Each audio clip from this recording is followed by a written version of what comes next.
Assalamualaikum semuanya. Waalaikumsalam. Gimana nih kabar kalian semua hari ini? Alhamdulillah baik Bu. Udah pada sarapan? Sudah sarapan belum? Belum. Tadi buru-buru berangkatnya. Macet Ya. Bu. Iya benar di depan macet. Sempat Bu. Itu nggak sempat. Iya Bu. Tapi mau buka nggak? Bawa. Bawa. Oke, apakah masih ada yang di jalan? Sepertinya sudah lengkap Bu. Cuman ada yang nggak hadir hari ini. Ketua kelas, boleh dipimpin doa ya agar pembelajaran kali ini berjalan dengan lancar. Siap. Sebelum mulai belajar hari ini, alangkah baiknya berdasarkan kita. Mulai. Amin. Assalamualaikum warahmatullahi wabarakatuh. Waalaikumsalam warahmatullahi wabarakatuh. Hari ini siapa yang nggak hadir? Ya Pak ya. Afna Bu. Afna izin. Raffi Muhammad Raffi Bu. Ada izin semua ya? Iya Bu. Suratnya ada? Nanti susul. Ibu absen aja ya satu persatu. Alia Dwi Putri, Hadir Bu. Delian Karanika, Hadir Ibu. Clara Angelina, Hadir Bu. Salisa Resma Maulida, Izin Bu sakit. Indra Pratama, Sapna Zafira, yang tadi izin ya? Muhammad Rafi juga izin, Niki Fortuna, Hadir Bu. Safira Nur Afni, Hadir. Raffi Arya Putra, Rizky Mutakin, Ada. ada yang ingin dipanggil? Iya Bu. Lupa ya? Iya Bu. Seperti yang Ibu sudah bilang minggu lalu, kalau di pertemuan kali ini kita masih membahas tentang kebencanaan. Sebelum kita masuk ke pembahasan, Ibu mau tanya dulu nih ke kalian. Ada yang masih ingat nggak sih pekan lalu kita membahas apa? Apa itu bencana? Kalian masih ingat? Aku. Boleh? Bencana itu suatu kejadian baik terjadi karena alam maupun non alam. Intinya dia itu yang mengganggu aktivitas manusia Bu atau makhluk hidup. Saya Bu. Jadi menurut saya bencana itu sesuatu yang terjadi, tapi kita tuh gak bisa menghindarinya Bu, tapi kita bisa meminimalisir dampak yang akan terjadi Bu. Terima kasih. Kalau contoh-contoh dari bencana, Saya Bu, ada apa aja? ada gempa, ada tsunami, ada banjir, terus bisa juga ada kayak dari wabah penyakit Bu, itu juga bencana. Benar sekali. Ya, kalian masih ingat ya, pinter-pinter ya kelas ini. Kelas berapa? 11 IPS 3. Kelas C. Kelas 3. Nah, langsung saja ya, hari ini kita akan membahas tentang penanggulangan bencana. Pembahasan ini penting karena kita perlu memahami bagaimana cara mencegah, mengurangi, dan menangani dampak bencana. Jadi tujuannya dengan kita mempelajari penanggulangan bencana ini kita bisa mengetahui peran masing-masing pihak, terus langkah-langkah yang harus dilakukan pada setiap tahap bencana, serta bagaimana membangun kesiapsiagaan di lingkungan kita. Tujuan itu agar kita mampu bertindak cepat, tepat, dan aman ketika menghadapi situasi darurat. Ibu akan menunjukkan suatu video, kalian tolong disimak ya. Baik Ibu. Baik Bu. Baik Bu.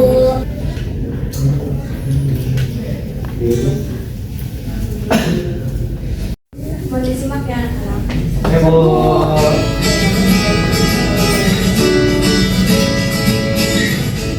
Manajemen penanggulangan bencana.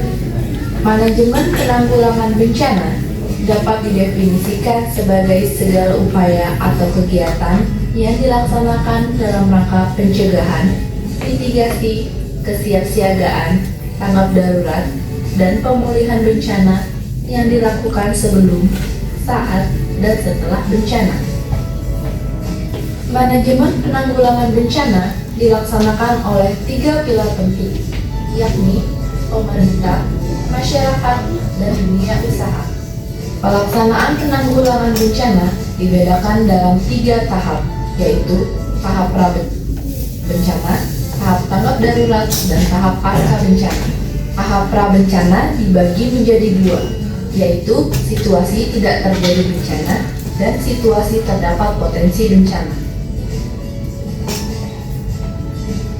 Tindakan yang dapat dilakukan pada situasi tidak ada bencana yaitu perencanaan, pencegahan, pengurangan risiko, diklat, penelitian, dan perencanaan tata ruang yang peka risiko.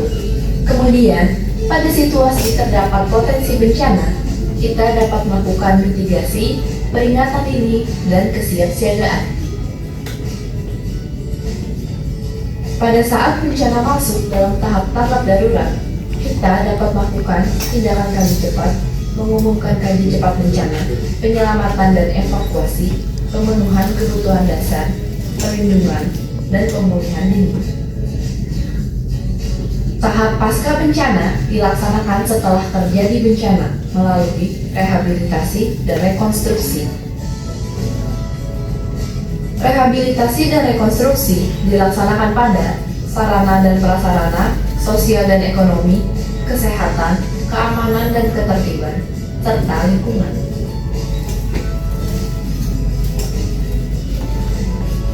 Pada saat tidak ada banjir, kegiatan yang dapat dilakukan adalah mencegah masyarakat membangun di kawasan rawan banjir melalui tata ruang, menghilangkan budaya membuang sampah ke sungai, tindakan normalisasi sungai, pemindahan pemukiman bantaran sungai, dan pelarangan pembuangan sampah ke badan sungai sebagai langkah awal mencegah terjadinya banjir. Di daerah-daerah rawan banjir, perlu dibangun sistem peringatan dini untuk masyarakat yang tinggal di sekitar bantaran sungai. Pada saat terjadi banjir, kegiatan yang dapat dilakukan diantaranya penyelamatan pengungsi yang terkena banjir, pembangunan pos pengungsian, pendirian rumah sakit lapangan, dan pembentukan posko komando penanggulangan bencana. Saat banjir telah usai, beberapa kegiatan yang dapat dilakukan antara lain rehabilitasi sarana dan prasarana yang rusak, serta pembersihan lumpur dari lahan pertanian masyarakat. Oke, berdasarkan video yang tadi ditampilkan ada berapa tahap dari penanggulangan bencana? Siapa yang bisa jawab? Boleh, Safira? Ada 3 Bu, pra-bencana, saat bencana, sama pasca bencana.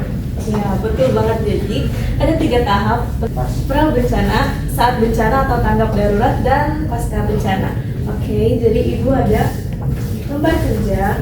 Kita berikutnya membuat kelompok kecil terdiri dari 2 sampai 3 orang. Ibu yang pilihin ya. Boleh.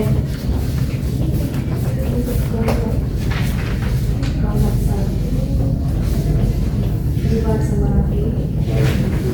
Kelompok 2 Baik, terima kasih. kelompok 3 Safira sama Derian, dan makasih Ibu. Jadi kalian cari contoh bencananya bebas apa saja kecuali banjir karena udah ada di video. Lalu kalian sebutkan tahap-tahapannya ya. Waktunya 5 menit cukup nggak? Cukup. Gimana nih kita cari dulu deh. Aku cari di sini ya. Gue dari Skopus ini ada Skopus ini gue dari Jurnal ya. Kelompok 2 udah nemu bencananya apa? Udah deh Bud, kita pakai tanda waktu. Kelompok 3 ada kesulitan? Kalau misalkan ceritanya nggak tinggal atas Jawa kan kita nemunya 4. Berarti dari mana aja? Kita pakai kopi aja yuk. Boleh. Cinta 4 boleh. Aman Bu. Kita pakai cerita dan duduk. Ini Skopus internasional Bu. Oke Bu, sudah Bu. Sudah. Sudah. Apakah sudah? Sudah ya teman-teman. Sudah. Oke. Siapa yang udah siap buat maju duluan? Saya Bu. Dari kelompok 1. 3 habis itu. Kelompok 2 gitu Bu. Boleh berdiri. Oke. Aduh. Jadi kita contoh kasusnya itu Gunung Merapi ya. 3 ya habis itu. Ini 3 habis ini. Contohnya adalah kasus Gunung Merapi. Pertama, tahap prabencananya itu seperti apa sih? Pemasangan alat pemantau aktif Bu, gak sopan Bu. gunung api ya, seismograf, di CCTV dan sensor gas. Terus ada sosialisasi jalur evakuasi dan latihan evakuasi secara berkala. Selain itu menetapkan zona rawan bencana atau ZRB. Satu sampai tiga, jadi zonanya itu ada 3, dan melarang pemukiman di zona paling berbahaya.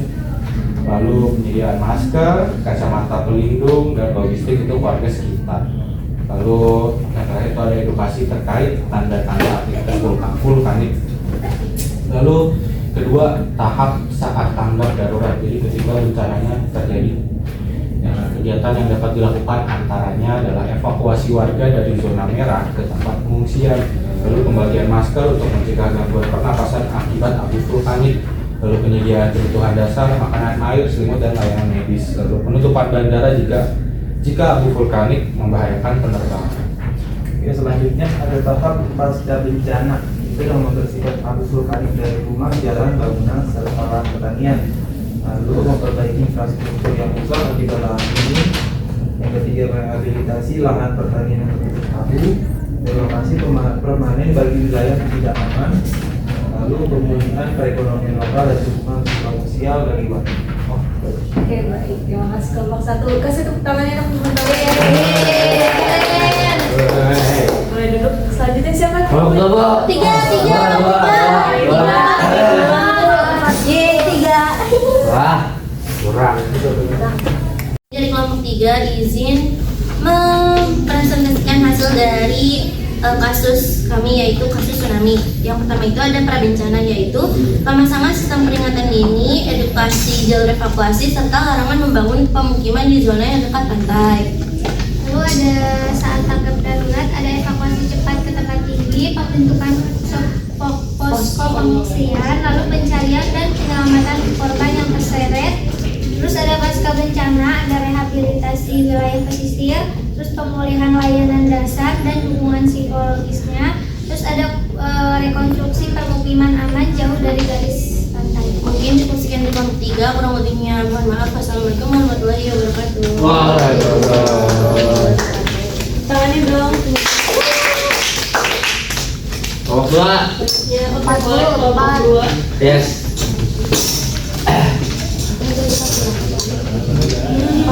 Jadi kami dari kelompok 2 izin untuk membacakan hasil dari diskusi kami. Contoh studi kasus kami itu ada tanah longsor. Yang pertama ada prabencana, itu ada menjaga vegetasi di daerah lereng dan reboisasi. Terus selanjutnya melarang pembangunan di lereng curam atau rawan longsor. Terus yang ketiga ada pemasangan alat deteksi penggerak tanah. Nah itu prabencana. Nah untuk saat tanggap darurat itu ada evakuasi warga dari daerah lereng, terus pencarian dan penyelamatan korban tertimbun. Terus selanjutnya ada penutupan sementara jalan atau rawan runtuhan. Nah itu saat tanggap darurat. Nah yang terakhir itu ada pasca bencana, itu ada perbaikan jalan, jembatan, dan rumah rusak. Terus penataan ulang wilayah rawan atau relokasi bila perlu. Yang terakhir itu ada stabilitas lereng atau pemasangan bronjong drainase lereng. Sekian dari kelompok 2, kurang lebih mohon maaf. Assalamualaikum warahmatullahi wabarakatuh. Salam dari kelompok 2. Selanjutnya kelompok kalian kelompok 4. Bisa udah.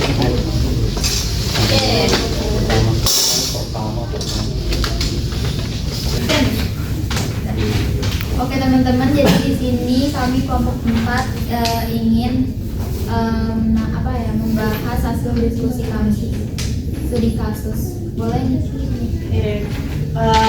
Kasus yang kami ambil yaitu kebakaran hutan dan lahan. Untuk di tahap prabencana itu pastinya melakukan patroli rutin di area rawan kebakaran. Yang kedua, pembuatan sekat bakar dan menara pantau api. Yang ketiga, pelarangan pembakaran lahan secara ilegal dan penegakan hukum. Selanjutnya tahap kedua itu tahap saat tanggap darurat.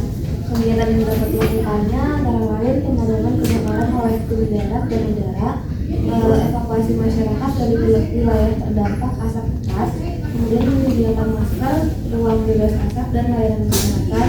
Yang terakhir bisa melakukan posko komando penanganan darurat karhutla. Yang terakhir lagi mengenal kualitas udara secara baik. Oke, jadi yang ketiga ada tahap pasca bencana. Itu yang pertama rehabilitasi hutan dan lahan yang terbakar. Lalu penanaman kembali atau reboisasi untuk mencegah erosi. Yang ketiga penyembuhan tanah yang rusak akibat kebakaran. Lalu pemulihan ekonomi masyarakat terdampak seperti perikanan, pertanian, dan wisata. Lalu yang terakhir ada evaluasi sistem peringatan dini dan peraturan pembukaan lahan. Sekian diskusi dari kelompok 4. Terima kasih. Atasnya boleh dikumpulin ya Pak. Oke, teman-teman, terima kasih atas pemaparan setiap kelompok. Jadi kita tadi telah mempelajari tentang siklus penanggulangan bencana yang terdiri dari 3 tahap, pra, saat, dan pasca. Jadi melalui video yang tadi kita tonton, kita tahu bahwa setiap tahap memiliki langkah-langkah yang penting yang harus dilakukan untuk meminimalkan risiko dan melindungi masyarakat, mempercepat proses pemulihan. Mungkin pertemuan hari ini cukup sekian karena sebentar lagi mau istirahat. Untuk hari ini kita nggak ada PR, tapi kalian pelajari lagi tentang penanggulangan bencana ya teman-teman. Baik, Bu. Sekian dari saya. Wassalamualaikum warahmatullahi wabarakatuh. Waalaikumsalam warahmatullahi wabarakatuh. Terima kasih, Bu.